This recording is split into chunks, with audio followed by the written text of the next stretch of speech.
Hey there, miss. Something I can help you with? Oh, I was here to go fishing, but it doesn't look like anyone else is here. If you're looking for a lesson, then I'm afraid the pool's closed, which is to say the next one doesn't start for a couple of hours. But if you just want to try your luck with the ocean, you're more than welcome to borrow a rod. Sure. Thanks.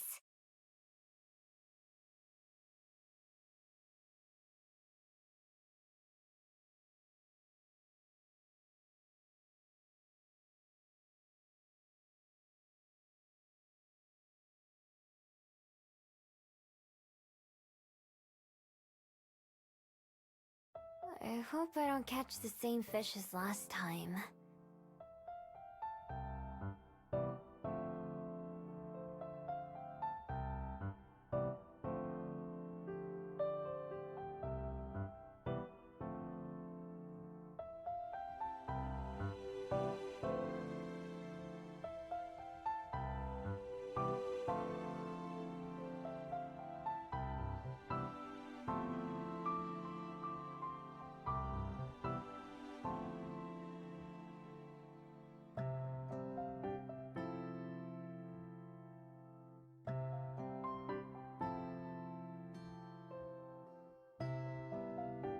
No bites yet?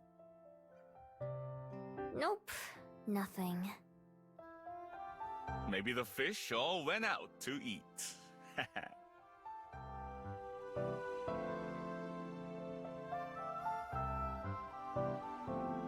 That's fine. I had to wait even longer than this last time. That's the right attitude to have. They can keep you waiting for a while. You've been waiting for a long time for a certain fish, right? Spot on. Who told you about that? I took one of your lessons a while ago. You told me about it then. Huh. Well, my memory sure isn't what it used to be. Anyway, you're absolutely right. Not just any fish, he's the king. The king?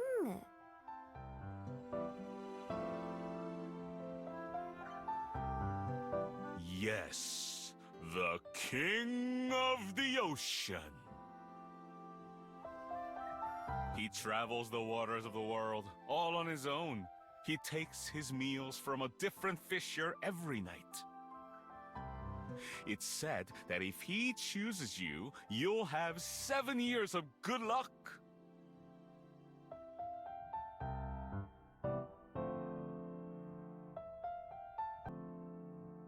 Not a bad deal for catching a fish, right?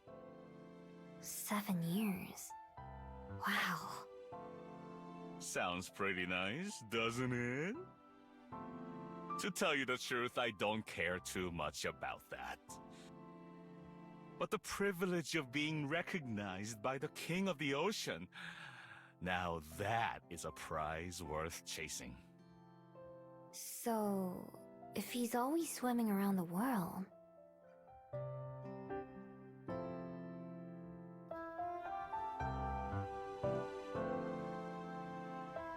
He only comes by once a year. 1 day is all you get, and then he's on to his next stop. And then the next fisherman. No wonder you've been waiting for so long then. How many years have you been after him? Oh, I've given up counting at this point. 16, 17, who's to say? I stopped keeping track at least 5 years ago. I've seen him once, which is more than many can say, but he swam right past our shores. I heard he was landed a few towns away. I'll bet he must be huge if he's the king. He's not tiny, that's for sure. His scales are every color at once, and they look like gemstones in the water. Whoa. I want to see him. You'll get your chance in a few months. He's due to swim past Wellington a couple of weeks before the new year. You can bet I'll be ready. I'll try to. What do I have to do? That's up to you. Some say it's just luck. Some say it's about having the tastiest looking bait. Some say the only thing that matters is where you're standing when he passes by. For me, I try to get to know the fish and the sea. I figure if they trust me, they can put in a good word with the king, hmm?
Yeah?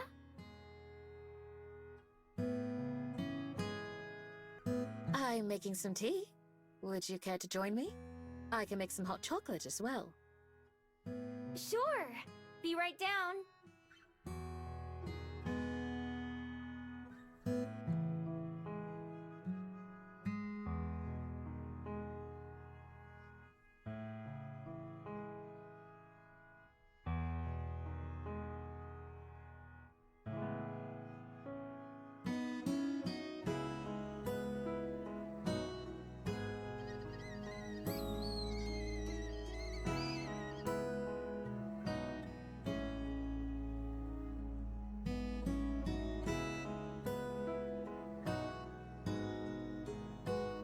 You knew what I was gonna say before you even asked me, huh?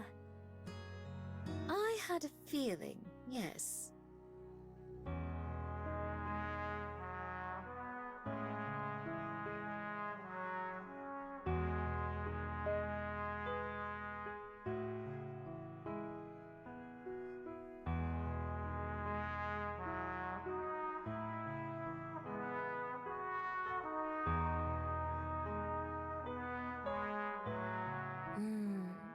I like the hot chocolate you make even better than the stuff at the Bell House. Why, thank you. I'm happy to hear that. Although I imagine Aspen wouldn't be. Do you ever go there?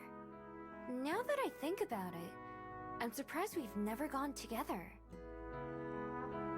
We haven't. Well, why don't we change that sometime then? Perhaps we can meet Aspen for breakfast there instead. It has been a while since I've stopped by. Sure! I've never gotten any food from there. Only drinks. You're in for a treat then. They serve delicious pastries and sandwiches. There's a particular one that I know Aspen enjoys. Although, I can't remember what it was. That's okay. I'm sure I'll be fine with anything they have. I can't remember the last time I tried something that I didn't like. That must come in handy when traveling the world so much, I'm sure. Oh, yeah.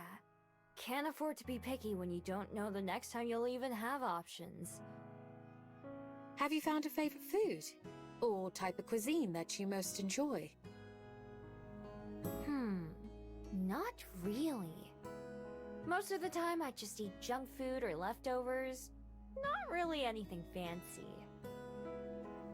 Understandable. If there's ever a certain dish or meal that you'd like to try, it would be my pleasure to help make that happen. Perhaps we could even learn to cook it here at home, so you could have it any time. Sure!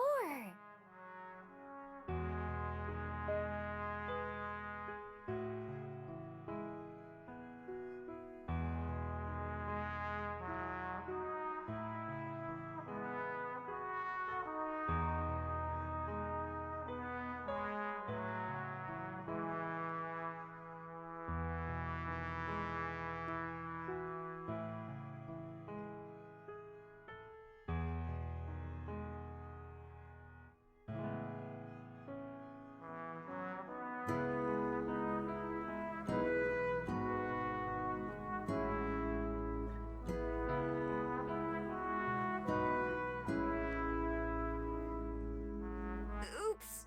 That reminds me. I never put away the wagon.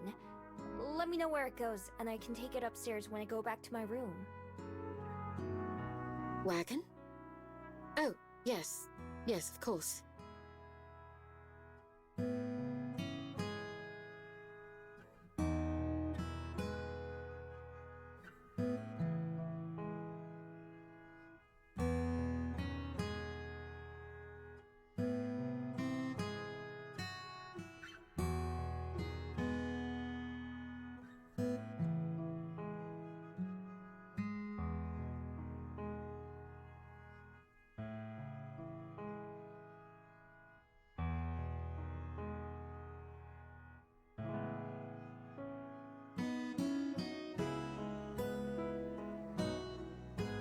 By the way, who does all that stuff belong to? The wagon and the toys, that is. Were they part of the library children's section before or something? No, they were personal possessions, not part of the library. Oh, like from when you were a kid. I'm surprised you managed to keep them for that long then. No, not my childhood. Huh?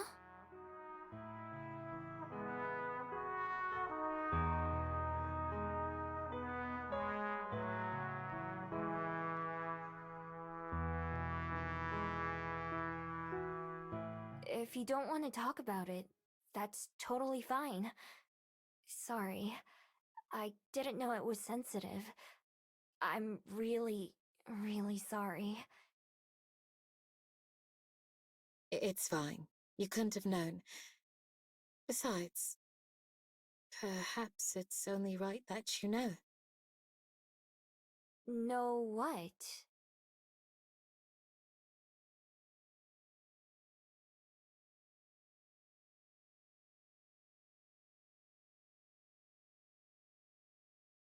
Do you remember when, several weeks ago, I told you that I met someone who changed my life? Someone who made me want to be a better person? Yeah. Well, her name, my daughter's name, is Cosette. You have a daughter?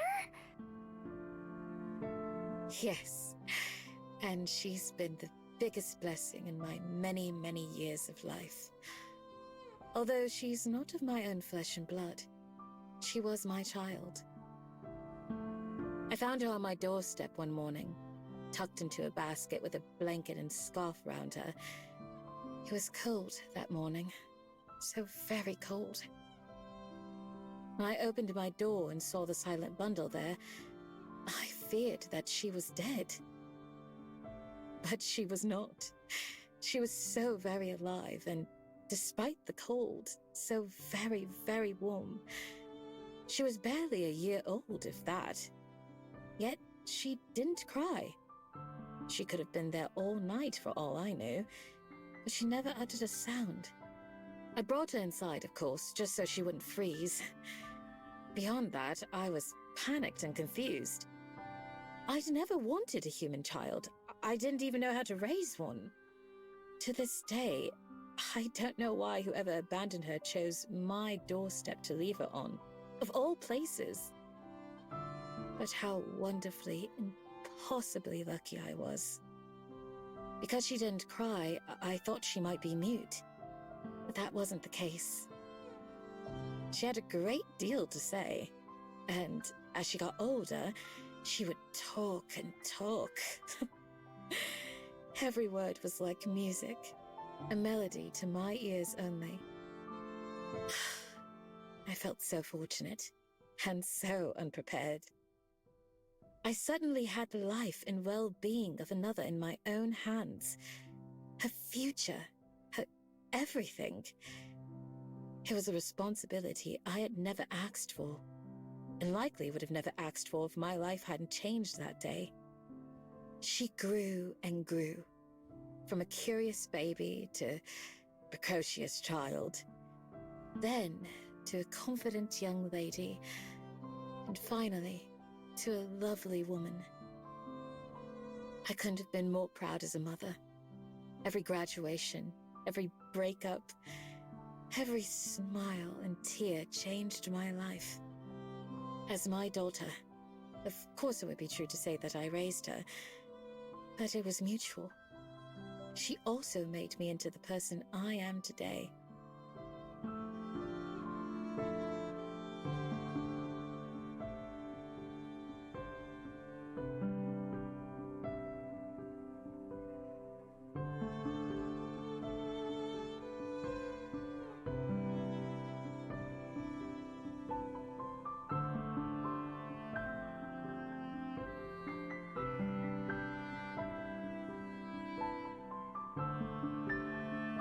The moment that I resolved to raise her, I made a promise to myself and to her.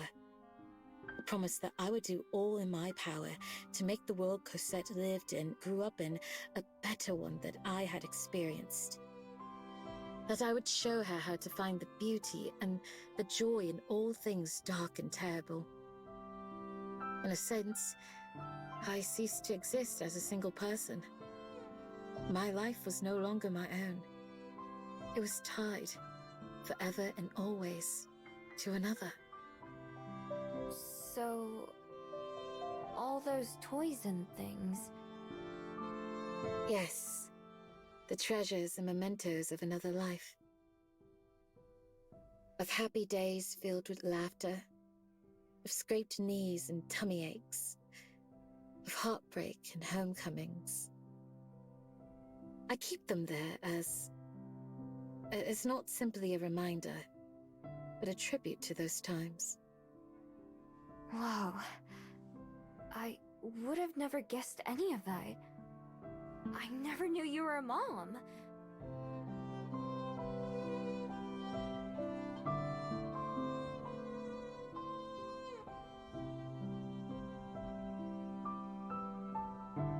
Well, I suppose it's not something I speak of very often. Does she live here in Wellington? Could I meet her?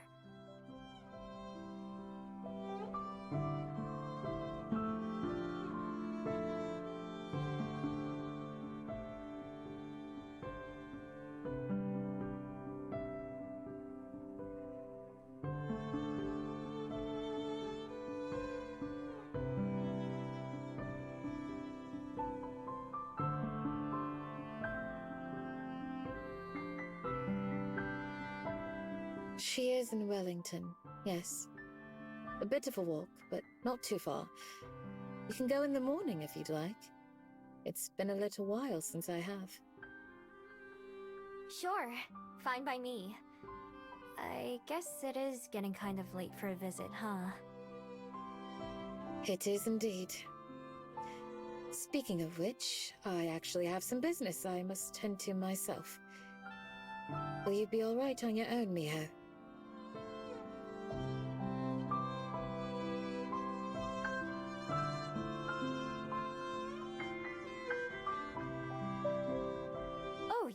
Yeah, of course. Don't worry about me. Have a good night then. See you in the morning. See you! I'll be ready to go first thing.